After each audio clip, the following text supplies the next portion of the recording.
There is one word, and it's the most hated one inside of all this filmmaking thing. And it's cinematic. Yeah, it's that word that everyone loves to throw around, but no one actually understands. People often think that cinematic means LUTs, film borders and lens flares, and a fake film green pack they downloaded from a random guy on the internet. Let's be honest, that is not cinematic, that is cosplay. My name is Max, and if I had to simplify into 3 simple steps everything that I've learned after editing for more than 5 years for all kind of clients, this is exactly how I would make any edit look 10 times more cinematic. And this works even if you're young, broke, shooting on an old iPhone and editing on a laggy Windows broken laptop like I used to do. Step 1. Light and exposure. First of all, every good edit starts with good footage. So forget your bulky camera, you need to start learning how to use light properly. If your footage is overexposed or dark or flat and noisy, nothing can save it. You need to let your darks be dark and your lights shine, as you can see here. And I have one super simple but a really important tip that completely changed my filmmaking career forever. You need to always remember to film your character on the shadow side, or your subject, or whatever it is. It's exactly what's giving your frame that depth and that Netflix and Hollywood look that you're searching. Let me give you an example so you can understand this a little bit better. Instead of positioning your character like this in front of the sun with the light blasting into his face, just turn it a little bit and film the shadow side.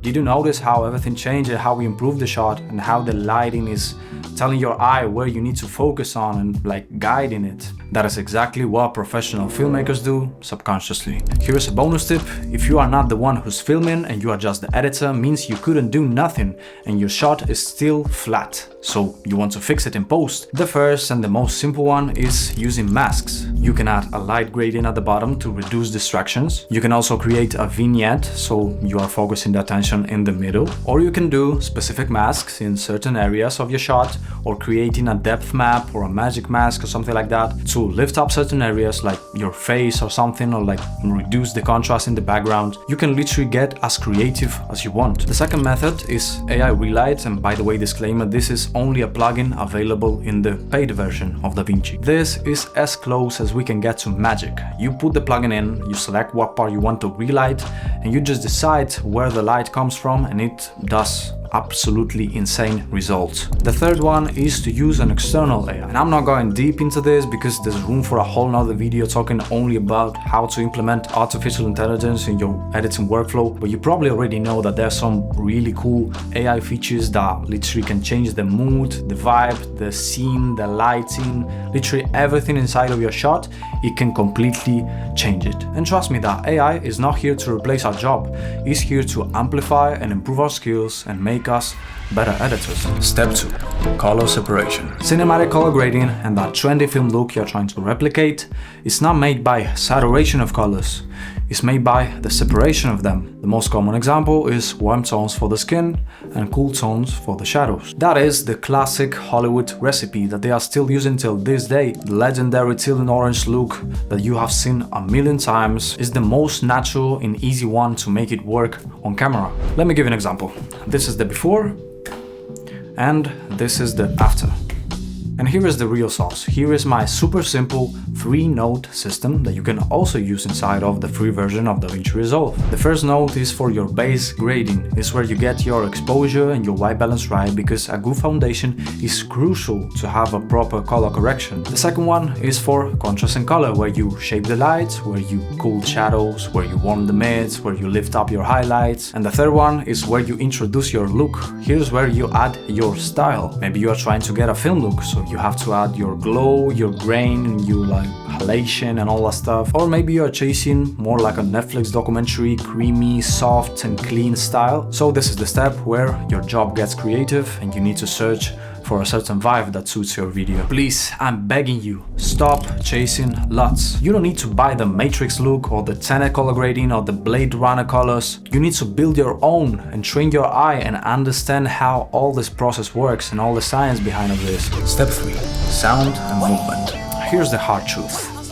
Your edit doesn't need to look cinematic. It needs to feel cinematic. How can you achieve this? Well, that feeling comes from sound. The ambient music in the background with a little bit of reverb. The whooshes, the rises and the impacts. The rhythm and the cuts that syncs with your music and with your pacing without even trying. Those are the things that are turning your boring video into an epic movie. For example, check out this clip. Let's fix that with some sound design.